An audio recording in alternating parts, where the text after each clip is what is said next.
Constantinople will surely be conquered. What a wonderful commander will the commander who conquers it be, and what a wonderful army will that army be. These words belong to the leader of the Muslims, Prophet Muhammad. The commander who attained this praise was Mehmed II, the seventh Sultan of the Ottoman Empire. By conquering Constantinople and bringing an end to the 1,100-year-old Eastern Roman, Byzantine Empire, Mehmed II closed one era and opened another. After accomplishing this great conquest at only 21 years of age, he earned the title Fatih, the Conqueror, and became one of the greatest heroes of the Turkish and Islamic world.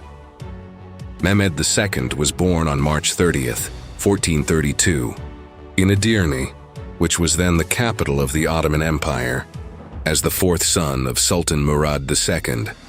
In accordance with the tradition of assigning princes to provincial governorships so that they could learn state administration and gain experience, he was first appointed to Amasya and later to the Sanjak of Saruhan.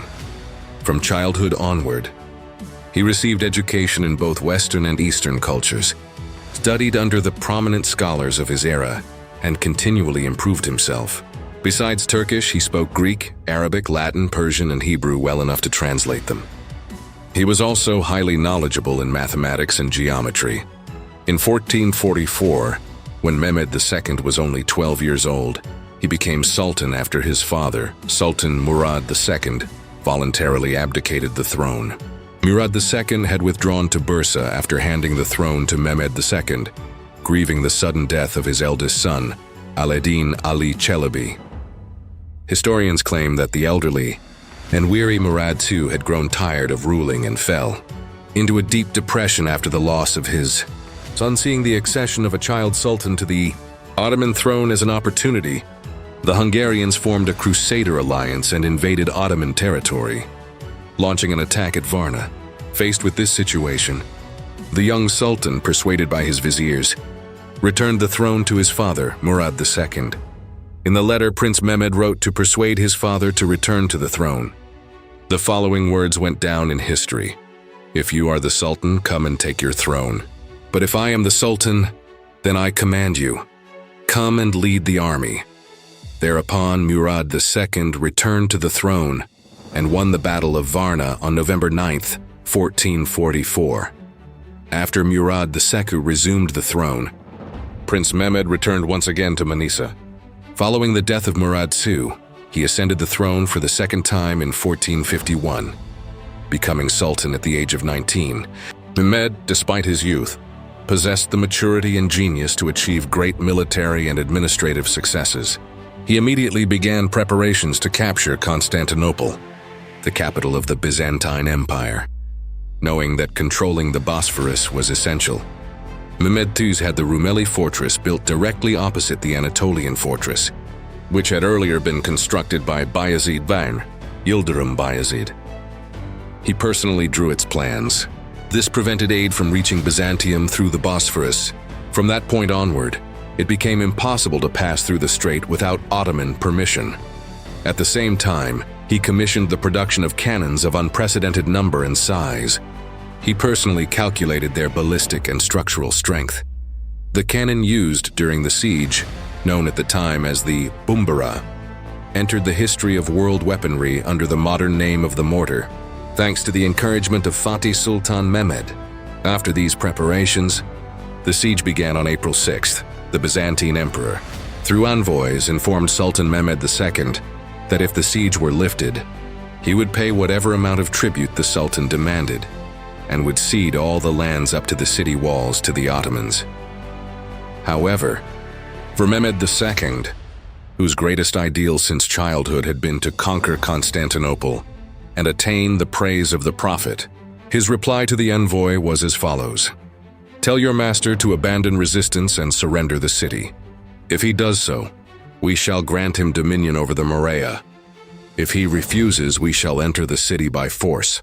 We, Mehmed Han, son of Sultan Murad Han, are in pursuit of the Prophet's glad tidings." As the siege dragged on, the Sultan realized that in order to capture the city, it was necessary to enter the Golden Horn. Since the navy could not pass through the sea because of the chains stretched across its entrance, he conceived the idea of transporting the ships over land and launching them into the Golden Horn. A wide road was opened from Dolmabahce toward Beyoğlu, and sledges were laid along the entire route. In an operation that would go down in history, the ships were hauled over land in a single night and launched into the sea. Finally, on the 53rd day of the siege, the conquest foretold by the Prophet Muhammad took place on May 29, 1453, and the Ottoman army entered Constantinople through the Topkapı and Erekapı gates with cries of Allahu Akbar. According to one account, after the conquest of Constantinople, Fatih Sultan Mehmed kissed the hand of his teacher Akşemseddin and expressed his desire to abandon the throne and become a dervish. Akşemseddin, however, persuaded the Sultan to give up this wish. Fatih Sultan Mehmed did not stop with the conquest of Constantinople alone. During his 30-year reign, he personally commanded a total of 25 military campaigns. He expanded the territory of the Ottoman Empire from 900,000 square kilometers to 2,214,000 square kilometers. The great ruler who brought down 2 empires, 4 kingdoms, and 11 principalities personally led the army in every campaign. At times, he even charged into the battlefield on horseback and suffered wounds. One of Fatih Sultan Mehmed's goals was also to conquer Italy. Indeed, after reaching the borders of Italy, he captured Otranto, which belonged to the Kingdom of Naples, to be used as a base for the planned campaign there, and established an administration that lasted for 6 to 7 years. Fatih Sultan Mehmed was calm and courageous. He possessed unmatched genius in military and political affairs.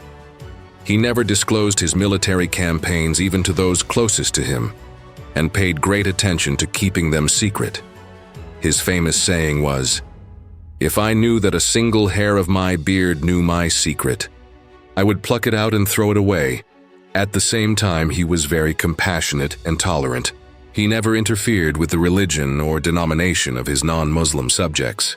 He allowed everyone complete freedom of conscience in matters of belief. After the conquest, even the tens of thousands of people who had taken refuge in Hagia Sophia came to no harm. Demonstrating his magnanimity, the Sultan lifted the Patriarch of Constantinople from the ground as he fell at his feet and comforted him with these words, "Rise, I am Sultan Mehmed. I declare to all of you that from this moment onward, you shall have no fear of my imperial wrath concerning either your lives or your liberty." Following the conquest of Constantinople, Fatih converted the church of Hagia Sophia into a mosque and left a written testament to his descendants that it should remain a mosque forever. Fatih Sultan Mehmed attached great importance to knowledge, art, and scholars. During his reign, he gathered the leading scholars of the age in Constantinople and established madrasas so that they could educate students. In addition to his military successes, he also achieved great accomplishments in administration, one of the most significant initiatives, demonstrating Fatih's far-sighted vision regarding the organization of the state, was his Kanun, Book of Laws. This code, considered the first constitutional arrangement in the Ottoman Empire, was personally prepared by Fatih Sultan Mehmed himself. The article concerning fratricide, contained within it, has remained controversial. Historians generally interpret this provision as having been inspired by the unforgettable, painful memories of the Ottoman interregnum, Fetret Devri, which led Fatih Sultan Mehmed to include it in the Code of State Organization. Fatih Sultan Mehmed survived 14 assassination attempts organized by the Venetians. However, he did not survive the final one in 1481. While assembling a great army of 300,000 men for a new campaign, he died under mysterious circumstances from an illness whose exact cause remains unknown to this day. Not even during the conquest of Constantinople had an army of such magnitude been employed, and the intended destination of this campaign remains unknown, even today.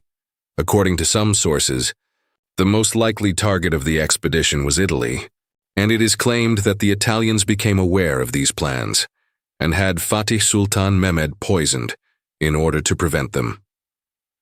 Historians generally agree that the Sultan was poisoned by Yakup Pasha, his physician and an agent of Venice. The fact that after the death of the great Khan, The Pope ordered the bells of all churches to ring continuously for 3 days and 3 nights, and held celebrations of Thanksgiving is also regarded as supporting this view.